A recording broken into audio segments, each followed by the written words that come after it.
예, 이번 쿠데타는 양방향으로 진행된 것으로 보입니다. 내란죄 그리고 외환유치죄 양방향으로 미수에 그쳤지만 외환죄는 내란죄도 엄중하지만 천인공노할 범죄입니다. 만일 이것이 실행됐더라면 나라는 절단났을 겁니다.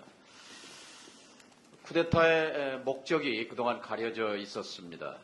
쿠데타 세력은 늘 국회를 해산하고 비상입법기구를 만들어서 독재 악법을 양산했습니다. 국민의 권리를 짓밟았습니다. 과거에 세 차례 있었습니다. 5.16 쿠데타 후 국가재건 최고회의, 그리고 72년 유신 쿠데타 후 비상국무회의, 그리고 12.12 80년 쿠데타 후에 국가보위 입법회의, 이라는 비상입법기구가 세 차례 존재했습니다. 이들은 모두 개헌을 통해서 3공화국, 그리고 4공화국, 또 5공화국이라는 독재공화국을 열었습니다. 이것이 영구 집권의 경로였습니다. 이번 12.3 쿠데타 역시 영구 집권 기도의 배경이 있었다고 봅니다. 그 아주 작은 증거의 일단이 내란 수괴 윤석열이 비상계엄 선포 직후 최상목 경제부총리에게 건넨 문건, 언론에서는 쪽지라고 표현합니다만 쪽지가 아니고 잘 정리된 문건입니다. 문건에는 비상입법기구 예산을 마련하라는 등의 내용이 있었습니다. 윤석열은 분명 영구 집권을 꿈꾸고 친위 쿠데타를 일으킨 것이 분명합니다. 우리 역사에 친위 쿠데타는 두 번 있었습니다.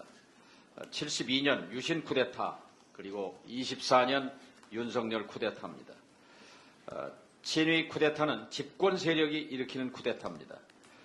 유신 쿠데타의 기획의 중심은 국방부가 아니었습니다. 군부가 아니었습니다.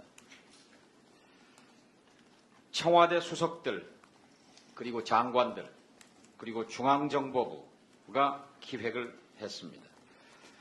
12.3 쿠데타 역시 윤석열, 그리고 김용현, 그리고 몇몇 군 장성들에 의해서 실행됐다고 생각한다면 그것은 오산입니다.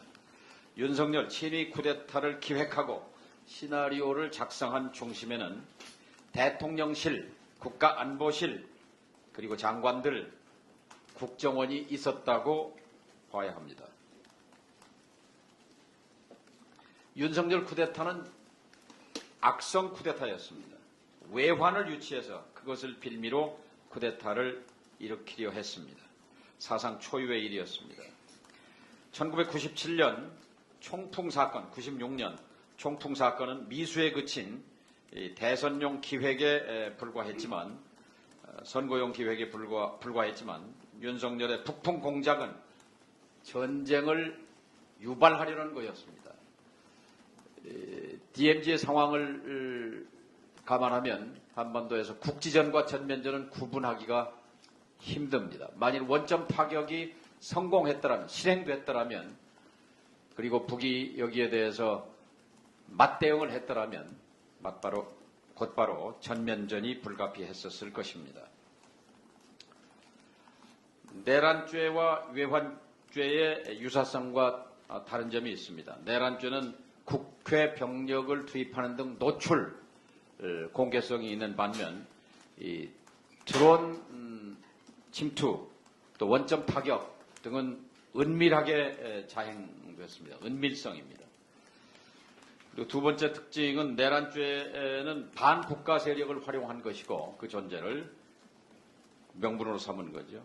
그리고 외환죄의 경우는 대북 혐오, 대북 적개심을 활용한 겁니다.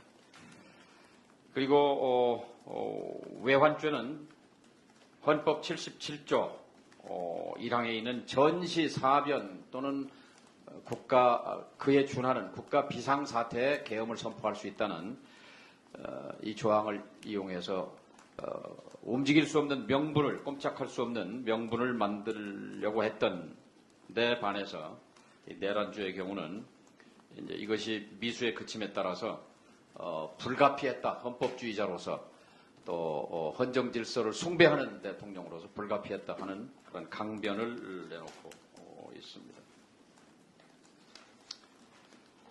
지금까지 드러난 것은 빙산의 일각입니다. 아직 대부분의 사실은 드러나지 않았습니다. 양심적인 공직자와 시민들의 적극적인 제보와 신고가 필요한 이유입니다. 특히 우려할 만한 것은 그 빙산의 몸통이 여전히 움직이고 있다는 점입니다. 친위 쿠데타의 컨트롤 타워가 여전히 살아 움직이고 있습니다. 태극기 부대, 경호처, 그리고 최상목 대행, 그리고 국민의힘, 그리고 변호인단을 일관된 메시지로 움직이고 있는 컨트롤 타워가 작동하고 있다고 봅니다. 따라서 내란은 아직 끝나지 않았습니다. 엊그제 야육당이 내란 특검법을 발의하면서 외환유치죄를 추가했습니다. 그동안 민주당 외환유치죄 진상조사단의 노력이 반영됐다고 생각합니다. 속히 내란 특검법이 시행돼야 합니다. 대대적인 수사로 12.3 쿠데타의 전모를 밝혀서 책임자들에 대해 엄정하게 처벌해야 합니다. 무엇보다도 대통령실, 국가안보실, 국정원, 드론사령부 등에 대해 신속한 수사가 진행돼야 한다는 점을 강조합니다.